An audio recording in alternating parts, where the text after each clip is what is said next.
All right, so this topic got kind of pushed under a rug. I mean, let's be honest here. A lot has happened, to be fair. I mean, I'm still going through it with the loss. Although I think I'm doing a nice job moving on. I think we all are. So pat yourself on the back there. But just came out with a Marius Mims video to kick off draft season.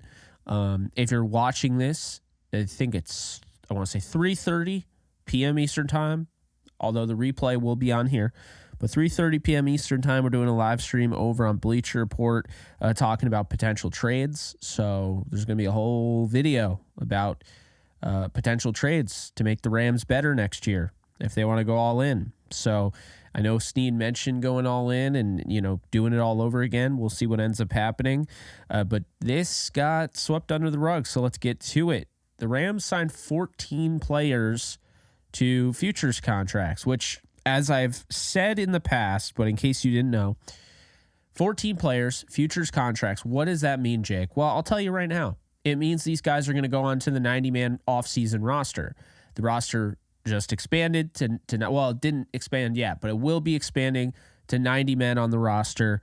And when that happens, all these guys will be there. So let's go through the list and let's explain what we can see out of this. So starting off, offensive tackle, A.J.R. Curry. He was a 7th-round pick out of Michigan State.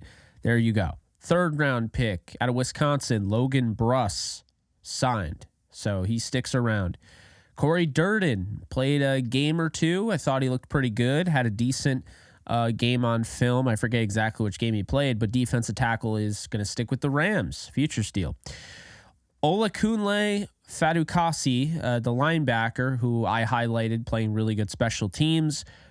He is being signed to a futures contract. He had an injury in college that really hurt him. So, I'm happy that he's getting that run and he got a chance to, he actually was active and suited up for the playoff game. So that's really cool. Defensive back, Tanner Engel. This is a name to look out for. I've heard really good things about Engel, and I think he has a chance next year. You have Jordan Fuller potentially no longer going to be a Ram. He hits free agency. John Johnson. And then you're really just left with 3 guys, one of which plays the star role. So really only 2 legitimate safeties, in the form of Russ Yeast and, of course, this year's 7th-round pick out of Oklahoma State, Jason Taylor II. So, with that said, Tanner Engel becomes an interesting one because he had a really good preseason, and this is a team that likes him. We'll just say that. So, keep an eye on Tanner Engel. I've heard some really good things about him. Center Mike McAllister, and then defensive back Cam McCutcheon, who, I'll be honest with you, he had another really good preseason. I think he made my prediction to make the team initially. He's going to be an interesting one because the corners, some guys are going to need to step up, especially if Ahkello Witherspoon isn't brought back in free agency. Zach Thomas, who did unfortunately struggle in the limited time he had available to play in the regular season, he is going to be signed, as well as Zach Van Valkenburg, who looked decent at times early in the season, mainly in preseason. He's a nice story, but at the same time, I don't know if he's got an uphill battle to make the roster, essentially, but I like that they signed him. Quarterback Dresser Wynn, and then the last 4 that came a little bit later, we have Miller Forrestall, who I believe was the Alabama tight end at one point. So Forrestall is getting brought back. Nikola Kalanick is also Grant Miller, the guard, and wide receiver Xavier Smith that I've heard really good things about. Maybe he ends up being the punt and kick returner next year. Who knows? He's probably going to have to, push Austin Trammell for that. But that's the roster. Those are the futures contracts, and just kind of looking at it. I mean, again, if you're looking at one guy to make this roster next year, I really like Tanner Engel, North Carolina State, 24 years old, 5'8", a buck, 79. So he's not a super big, defensive back, but this guy, he plays like his hair's on fire. So keep an eye out. Number 34, Tanner Engel this offseason. It's going to be interesting to see how they handle everything. Yes, Dresser Wynn is on the roster. Stetson Bennett, we're not really sure what's going on with him, whether he'll play football again. It doesn't really sound good. It doesn't sound like he's coming back. It's not that he isn't coming back. We don't know. But just reading in between the lines, with what Sean McVay was saying, how he was saying it, I wouldn't bank on Stetson Bennett. And I said this before. I've said this on live streams. Me personally, don't believe Stetson Bennett will ever play another down with the Rams. And I mean preseason, I mean regular season. I don't think he ever plays another down for the Los Angeles Rams. I don't. I think he probably leaves the NFL. I think, he's probably done with football, but if he's not, I'd welcome him back with open arms, obviously. Even still, I wish him the best, no matter what happens. Mental illness is real. And, if he's going through something, you want to be there to support him. Obviously, you don't want to, rip him. You don't want to tear him to shreds. But I also think that, looking at these positions, I'm going to be really curious this offseason to see what ends up happening with Logan Bruss, because this is somebody that they drafted in the third round that one of the scouts jumped in the pool over. Okay. Was he wrong? Did the injury kill him? I think the injury had a lot to do with it. His rookie year, he tears his ACL. Done for the year. Okay. Set him back. Right. Well, he just had a whole season where he was on the practice squad, and now he's not getting, full on first team reps or anything like that. And it's not like they're game reps, but he had a chance to be developed. And there's some really good offensive line guys in that room, Ryan Wendell. And of course, you can't forget about Mike Munchak. So I'm very curious to see where he goes as far as his development. That is going to be a storyline to follow this offseason. The tight ends, are any of these guys worth mentioning? Are they camp bodies? That's another thing. We're going to find out. I mean, don't discredit any of these guys because you don't know. You don't know if Fadu Kasi ends up being the number 2 linebacker. You don't know if Corey Durden is going to find his way on the 53 and be a key and critical player inside of the trenches. You don't know if Logan Bruss somehow ends up, taking, a huge leap like they were expecting him. He comes back. It turns out the injury, he sucked all the confidence out of it. And then he came back after, a year on the practice squad, and he ends up looking like a third rounder and has a chance to even push for starting time. You don't know if that's going to happen. You don't know if AJ Arcuri just finds his stride and all of a sudden we're starting to talk about him as kind of taking over that Joseph Nopum role. You don't know if Mike McAllister, maybe he, turns it on and takes over the center role next year. Cameron McCutcheon.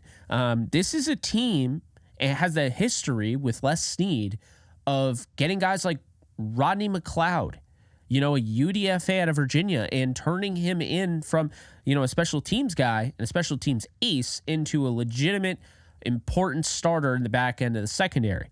You don't know. I mean, 6th round pick, Darian Kendrick starting the majority of the season. There's not really a ton of high picks in the Rams secondary. I mean, you have a 6th round pick in Jordan Fuller if they bring him back. You got a 6th round pick in Quentin Lake. You got a 6th round pick in Russ East. Might have even been a 7th now I think about it, right? Then you got a 6th rounder in Darian Kendrick. You got a 4th rounder in Kobe Turner. They don't really have 6th rounder in Trey Tomlinson. They haven't been drafting corners high. So do they change that this year? Does a Cam McCutcheon step in and take over the role? I will say this right now. Cam McCutcheon played well enough in preseason to make this roster. So he's a name to look out for. Zach Thomas, does he take a step? Does he become like a Chandler Brewer type of story? Does he cut into playing time? Does Tanner Engel become a starting safety? Zach Van Valkenburg, does he take the next step there? Does Dresser Wynn end up being so good in the preseason that the Rams, keep in mind, we didn't really see him that much, and he has to be something because the Rams literally brought him back again. So, when it comes to Dresser Wynn, I mean, is he going to do something? Does he take over the backup role? Xavier Smith, does he get a, potentially a Brandon Powell role? Grant Miller, does he push, and then Forrestall and Kalanick, can they push for playing time now that Tyler Higbee is almost certainly going to be on the physically unable to perform list to start the season? Those are the questions you got to ask yourself when you're talking about these players. Don't just look at them as, it's just some guys, a bunch of Jags. you never know, man. You never know. And especially with the way this coaching staff, one, is going to stick together from the sound of it. It sounds like, for the most part, obviously Eric Henderson left for USC, but Sean McVay today pretty much said most of the coaching staff is going to stick together unless they get better jobs. And, you know, there's promotions and obviously the Raheem Morris factor. If he gets hired, things can change. But for the most part, most of the coaches stay intact. That means development. That means familiarity.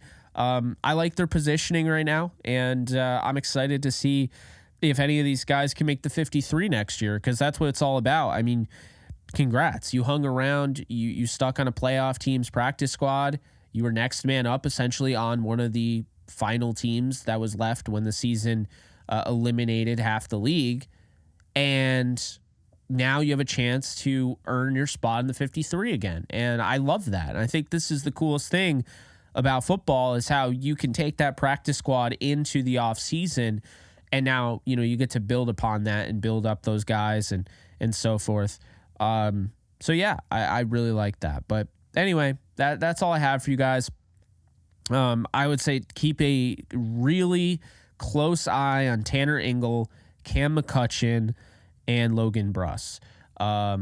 I really, Fadu Kasi is an interesting one as well, but I really wouldn't be surprised if Logan Bruss emerged as some like really important depth piece at guard, because I'll tell you right now, or tackle, because I know he's working at both, but I'll tell you right now, I mean, again, he didn't get drafted in the 3rd round for no reason, and he's not just a bust. Like, people were way too quick to be like, oh, he's a bust. Like, no chance, not happening. Dude's trash, whatever. He's not. Let's just call it like it is. The guy tore his ACL his rookie year, and then this year he didn't make the team. I mean, that's what happened. And it's okay, because they stuck by him and he's on the practice squad and he was able to get things to slow down and they're able to go hands-on and really help him out. So we're going to see what ends up happening. If clearly he did enough to be brought back onto, you know, the futures deal, and brought back onto the offseason with the futures deal. So we'll see what ends up happening. But anyway, appreciate you guys tuning in, and I'll catch you on the next one. Take it easy, folks. And be sure to like, subscribe, comment, and follow me at JK Bogan on all social media. Take care, folks. Later. Start playing Pick'em or Weekly Fantasy for any sport today, Jake.